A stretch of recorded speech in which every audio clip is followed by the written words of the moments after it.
Olá, você acompanha a partir de agora mais uma programação Renovando Vidas, o programa da família.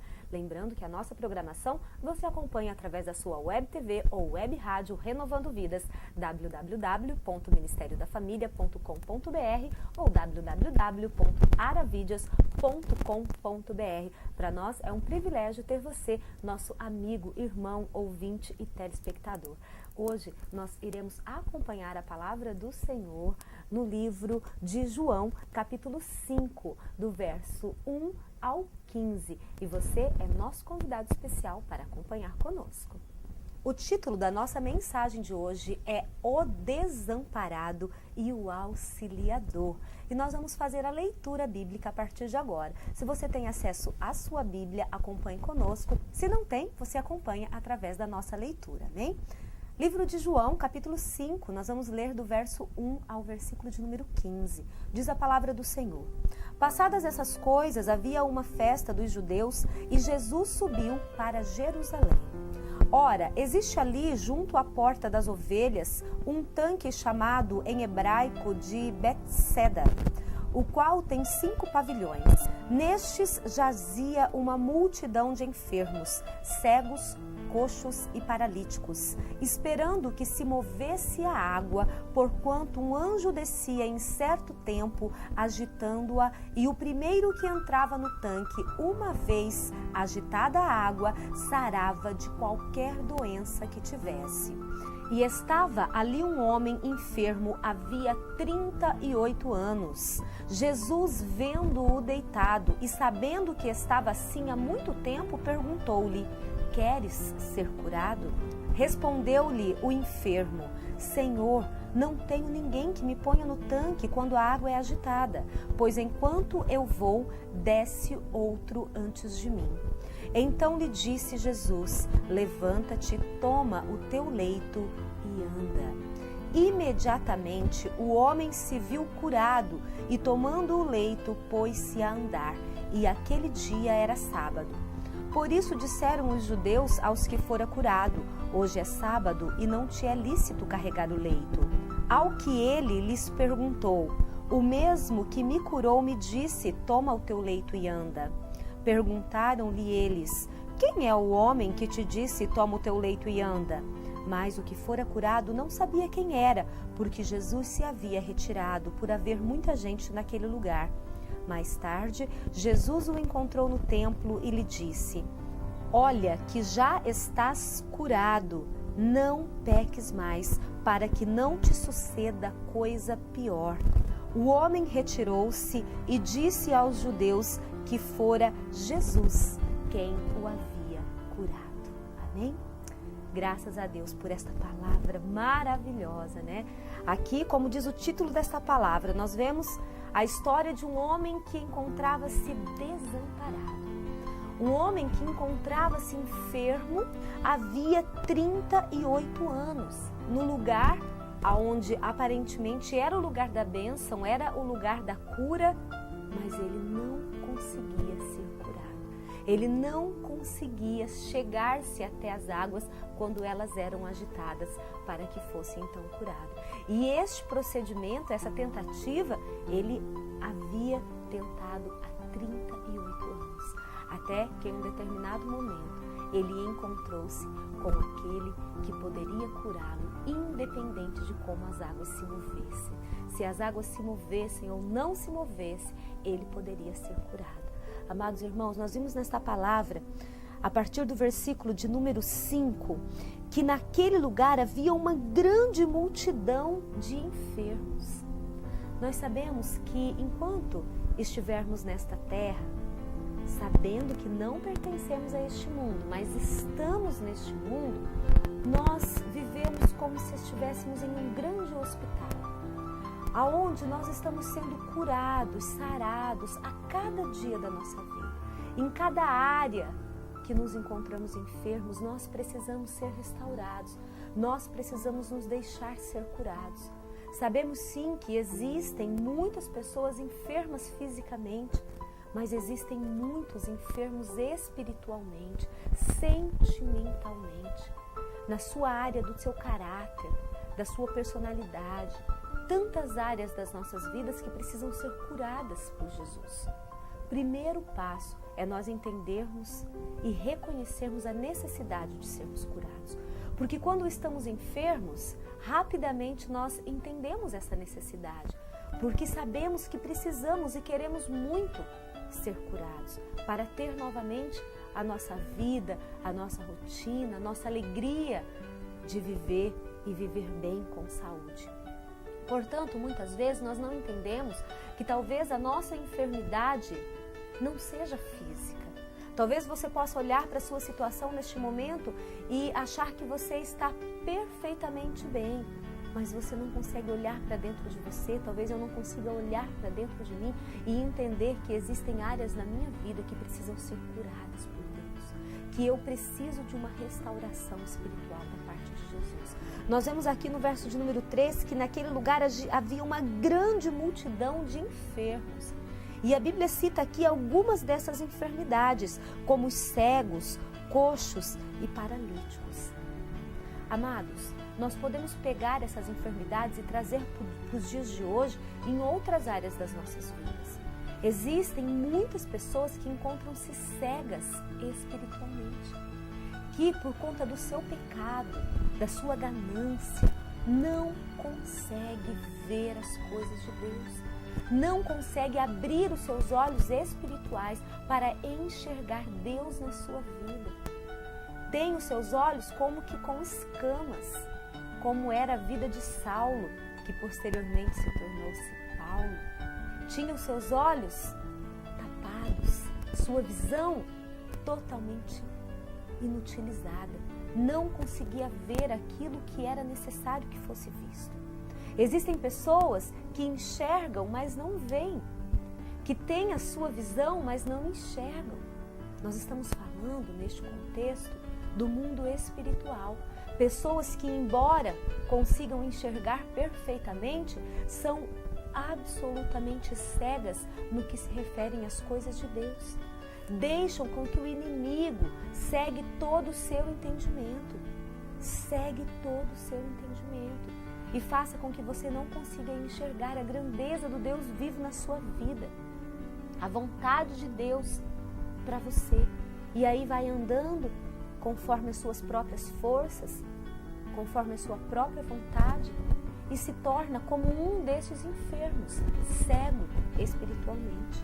Nós vemos nessa passagem que haviam pessoas que estavam mancas, paralíticas.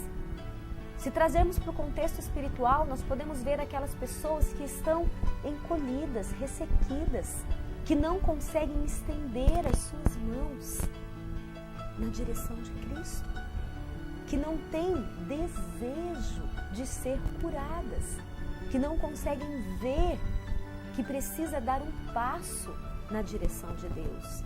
E aí então se vê naquela posição de paralítico, aquele que não anda, aquele que não se move, aquele que não sai do lugar, a não ser alguém segurando, alguém o levando, aquele que não consegue caminhar sozinho. Este também é um tipo de doença espiritual que muitas vezes nós estamos sofrendo. Nós precisamos fazer uma autoanálise de nós mesmos, olhar para dentro de nós, não ficar olhando para os outros, o que as outras pessoas estão fazendo.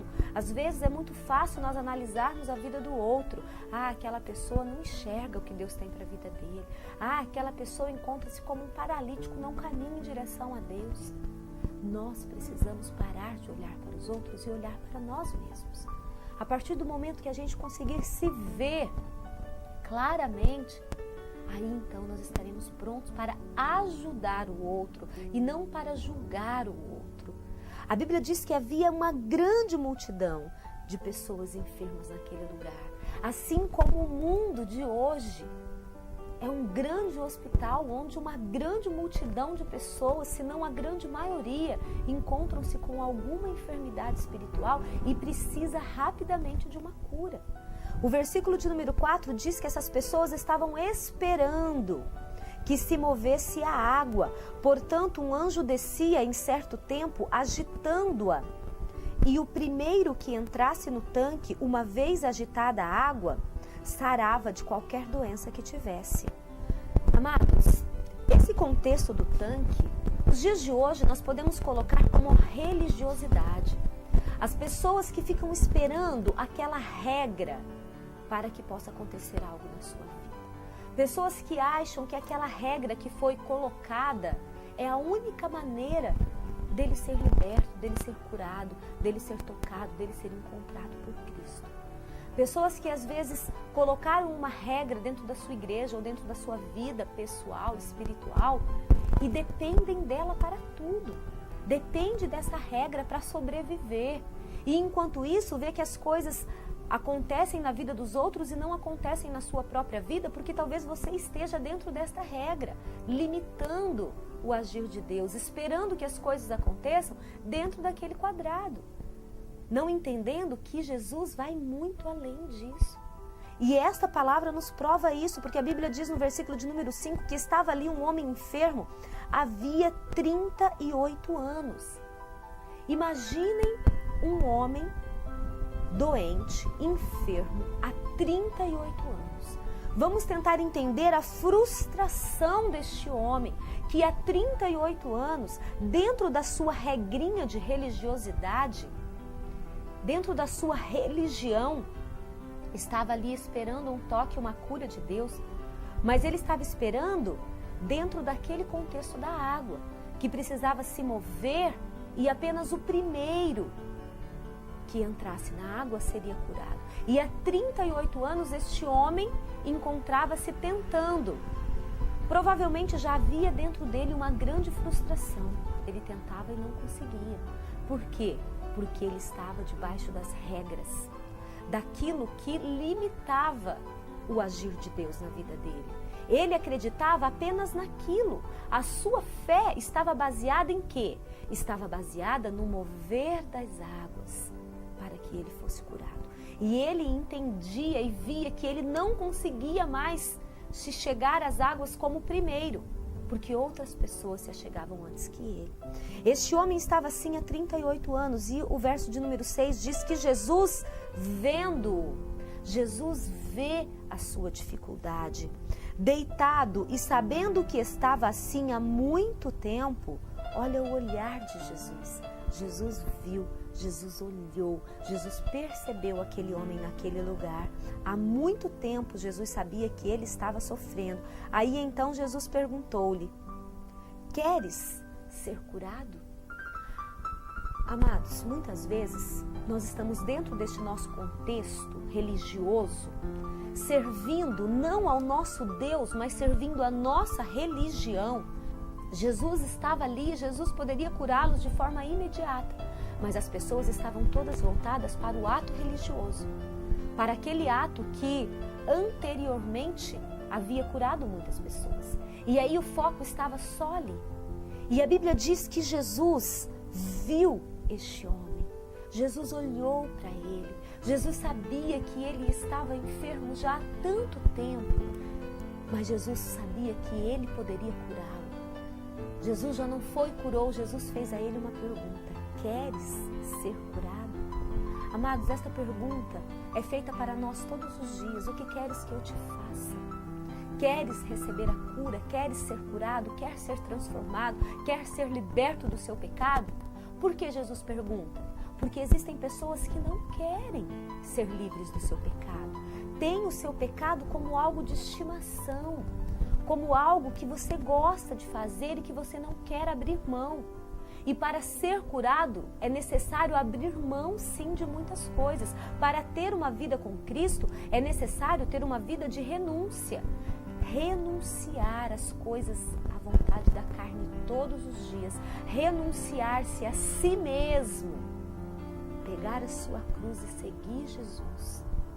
É este o princípio para que você receba todas as bênçãos que Jesus tem para te dar. Jesus perguntou para este homem: queres ser curado? Chega a ser uma pergunta óbvia, não é? Qualquer um gostaria de ser curado, mas Jesus perguntou se ele queria, porque Jesus sabia que ele haveria de renunciar ao seu pecado, e nós veremos isso nos versículos a seguir. Aí então, no verso de número 7, respondeu-lhe o enfermo: Senhor, não tenho ninguém que me ponha no tanque quando a água é agitada, pois enquanto eu vou, desce outro antes de mim. Qual foi a pergunta que Jesus fez para ele? Jesus perguntou se ele queria a cura. Jesus não pediu para que ele se explicasse, para que ele murmurasse, para que ele alegasse o que estava acontecendo com ele. Jesus perguntou: queres ser curado? Amados, às vezes nós estamos com Jesus ali, na nossa porta, batendo,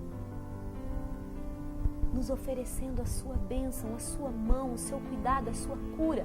E em vez de tomarmos posse dessa bênção, desse amor tão grande que Jesus tem por nós, nós vamos alegar, nós vamos nos justificar diante de Jesus.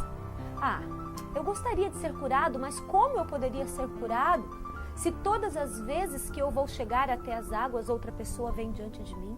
E este homem então foi se justificar diante de Jesus. Nessa justificativa, ele mostrou o seu desejo de ser curado. Mas ele mostrou para Jesus que ele estava no caminho errado. Que o caminho que ele estava seguindo não estava levando ele ao seu objetivo de vida, de cura. Então lhe disse Jesus: levanta-te, toma o teu leito e anda. Jesus falou com determinação: acabou, acabou. Eu estou aqui, eu posso te curar. Ele não precisou se achegar em meio à multidão, competir com ninguém, entrar na água sendo ele o primeiro, ter o reconhecimento de ter conseguido ser o primeiro para receber a bênção. Não.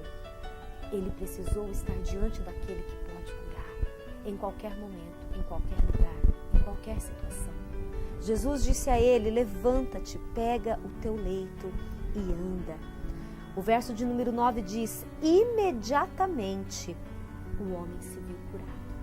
Imediatamente, foi instantâneo. O agir de Deus é assim. Quando chega a sua hora, não há nada que possa te impedir. Não há religiosidade. Não há nada que possa impedir a bênção de Deus na sua vida. Mas você precisa estar atento.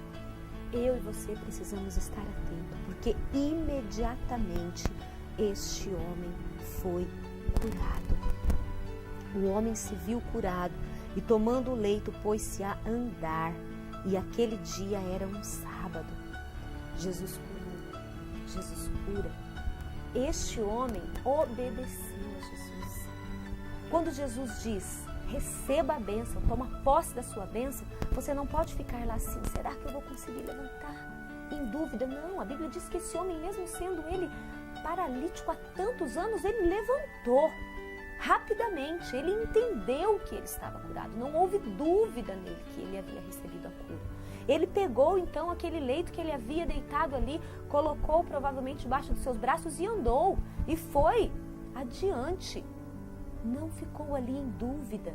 Não ficou ali, cambaleando. Não, ele levantou e foi. A partir do momento que Deus declarar a cura, a libertação na sua vida, não fique em dúvida. Ande, caminhe, tome o seu leito e vá. Não fique em dúvida em relação ao que Jesus fez e fará por você. Então, a obediência é muito importante nas nossas vidas. O versículo de número 10 diz que por isso disseram os judeus ao que fora curado: hoje é sábado e não é-te lícito carregar o leito. Sempre existem pessoas querendo colocar um ponto, uma situação religiosa ali entre nós. Nós precisamos nos libertar, nos livrar dessa situação. Aí então este homem respondeu que quem havia pedido para que ele carregasse o seu leito no sábado fora o mesmo que havia curado ele no sábado. Aquele que teve poder para curar tem poder para te libertar dessas regras humanas que muitas vezes são impostas nas nossas vidas. No verso 14 diz que mais tarde Jesus o encontrou no templo e lhe disse: olha que já estás curado, não peques mais. Amados, é este o segredo. Nós precisamos deixar o nosso pecado para que possamos ter uma nova vida diante de Deus. Não basta recebermos de Deus a cura, a restauração. Nós precisamos abandonar o pecado, porque senão de nada vai valer aquilo que Jesus fez em nosso favor. O verso de número 15, para encerrarmos, diz que o homem retirou-se e disse aos judeus que fora Jesus quem o havia curado. Ele fez uma confissão. Nós precisamos confessar Jesus todos os dias nas nossas vidas. O que Jesus tem feito por você, o que Jesus fez para você estar como você está hoje, as grandes obras que Jesus realizou na sua vida, confesse essas obras e você irá agradar o coração do Senhor. Amados, nós vimos aqui nesta passagem que havia um homem desamparado e havia um auxiliador. Todos os momentos que você encontra-se desamparado, saiba que este mesmo auxiliador está contigo para te ajudar, para te abençoar, para te curar, para te restaurar, para cuidar de você. E assim como Jesus disse para este homem, você foi curado, mas abandone o seu pecado, senão coisa pior pode vir a acontecer com você. Nós também precisamos estar atentos a isso. Vamos nos libertar das amarras que nos prendem, chamada pecado.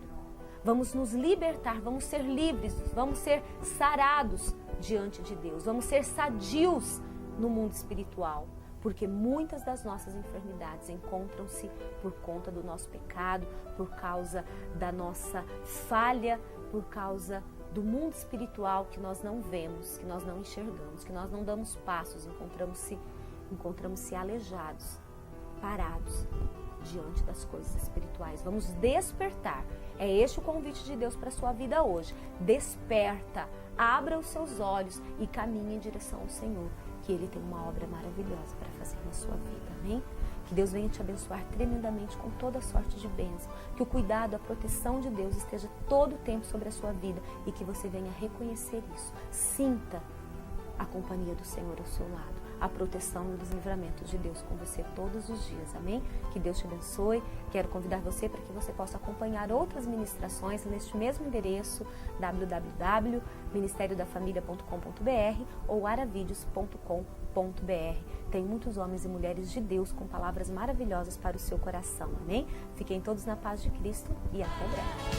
Esse é o tempo de louvor pra